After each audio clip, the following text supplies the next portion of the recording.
Prince, based on an invitation extended by the government of Pakistan. We are here in Islamabad. سفر ما حدوداً 10 ماه قبل از امروز ترتیب شده بود، اما بنا بر دلایل و موانعی که در افغانستان به وجود آمد سفر ما به طویل بود. This trip was scheduled roughly a month ago, but because of some obstacles in Afghanistan, this was delayed. بعضی که به تاریخ 15 آگوست ما کابل را به قصد اسلام آباد ترک می‌گفتیم، هنوز حوادث و انکشافات نظامی در کابل رخود نپذیرفت. On 15th of August, when we started this trip, things had not changed in Kabul. هدف ما از این سفر این بود که ما چگونه بتوانیم پروسه مصالحه مذاکرات را تسریع ببخشیم، جلوی حملات نظامی بالای کابل را بگیریم.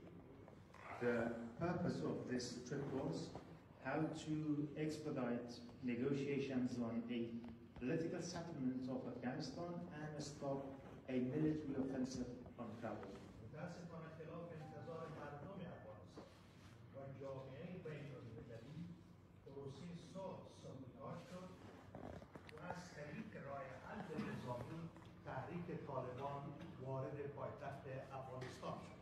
Unfortunately, contrary to the expectation of the Afghan people and the international community, the peace process was sabotaged and a military objective was pursued.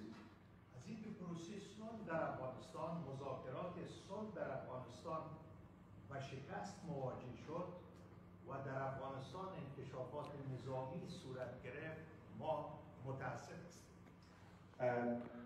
Because the peace process failed and military activities took precedence, we are sorry for that.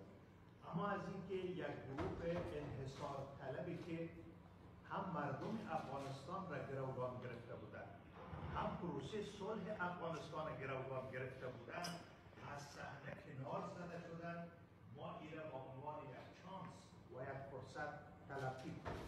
But since a monopolistic league who had taken hostages the nation of Afghanistan and the peace process have been removed, we consider this as آباد شدیم.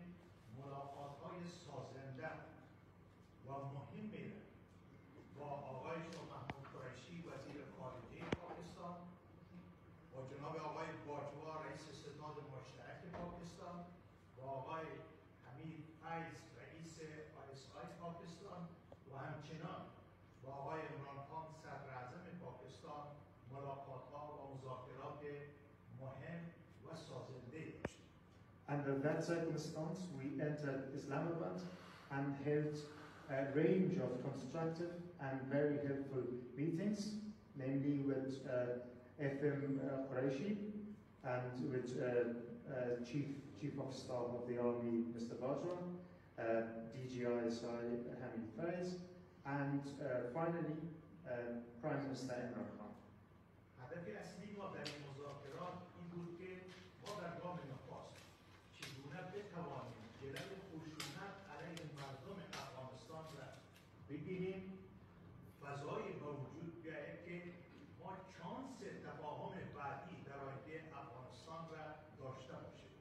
The first and foremost objective was how to avoid and prevent bloodshed and violence so that to pave the way for a future reconciliation. و این خاطر ما آینده افغانستان را به دو بخش تقسیم کردیم، از امروز تا تشکیل دولت جدید در افغانستان. For that reason, we split the objectives into two. First is from now until the formation of a new government. در این مرحله توقع ما از دولت پاکستان این بود تا از نفوذ خود بالای تحریک طالبان استفاده کنند، جلوی خشونت، جلوی خونریزی، جلوی تشدد علیه زنان افغانستان، کودکان افغانستان و مردم افغانستان را بگیرند. So what we engaged with our counterparts in Pakistan is to discuss how we could together prevent violence against the people, against the children, against the women in Afghanistan, and stop any bloodshed. در این حال تقاضا کردیم که جلب داخل شدن تحریک طالبان را و ولایات و مناطقی که تا هنوز وارد نشدند بگیرد. Furthermore, we discussed how to prevent an offensive on the areas and regions not yet taken by the Taliban. من از همه مسئولان و مقامات پاکستانی و نمایندگی از هیئت میادین با صمیمانه سپاسگزاری میکنم که همه با یک صمیمیت خاص عنوان کردن که ما آخرین تلاش خود را به خرج میدیم تا جلب خشونت را در افغانستان بگیریم. On behalf of the delegation from Afghanistan, I thank all the authorities we met because they have given us their promises that they will do everything under their control to stop this from happening. خصوصا موقف و موضع‌گیری آقای باجوا و آقای فیض روشن در این موارد باید ما مطرح شد. Especially the position was very clear from Mr. Bajwa and also Mr. Faiz. مرحله دوم شکل‌گیری حکومت جدید در افغانستان است. The second phase is formation of a next government. هیئت ما با صمیمیت و صراحت دیدگاه‌های خود را و نمایندگی از مردم افغانستان با همه مقامات پاکستان که ما توفیق مذاکره و ملاقات با ایشان را داشتیم مطرح ساختیم. Our delegation discussed everything very openly and frankly with all the authorities that we were fortunate enough to meet. عنوان کردیم که خواست مردم افغانستان تشکیل دولت فراگیر بر مبنای مشارکت عادلانه اقوام و مذاهب و ساختار مورد قبول مردم افغانستان است.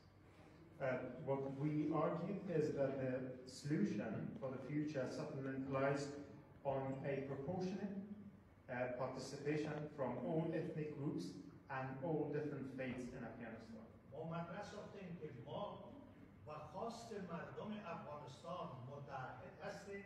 هم دیروز موقف ما این بود و هم امروز و فردا. ما در افغانستان آزادی، حقوق زن، حقوق اقلیت‌ها، انتخابات و اراده مردم افغانستان را و حاکمیت قانون اساسی را از جمله خواست‌های مشروع مردم افغانستان.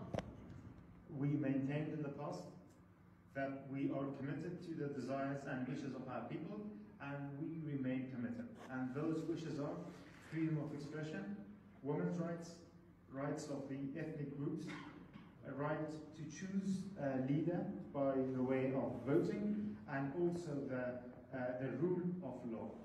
ما به حکومت تک حزبی و تک قومی در افغانستان هم دیروز مخالف بودیم، هم امروز مخالف هستیم.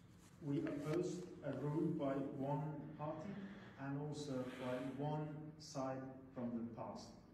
ما موضع خود روشن عنوان کردیم. اگر تحریک طالبان بخواهند دوباره اشتباهات گذشته سال 96 را تکرار کنند، از همکنون محکوم به شکست خواهند. We've been very clear. We've been very clear if the Taliban are going to repeat the same mistakes as they did in 1996, they are bound to fail again.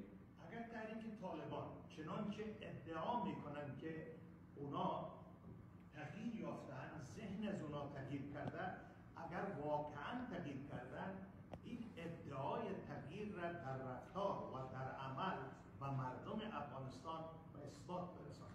But should they choose a different path that they argue they have changed, that has to be proven in practice and in behavior. ما از حکومت همه شمول در افغانستان تعریف خود را داریم. تحریک طالبان تعریف خاص خود را دارد. From a comprehensive and inclusive government, we have our own definition, but Taliban have their own. حکومت همه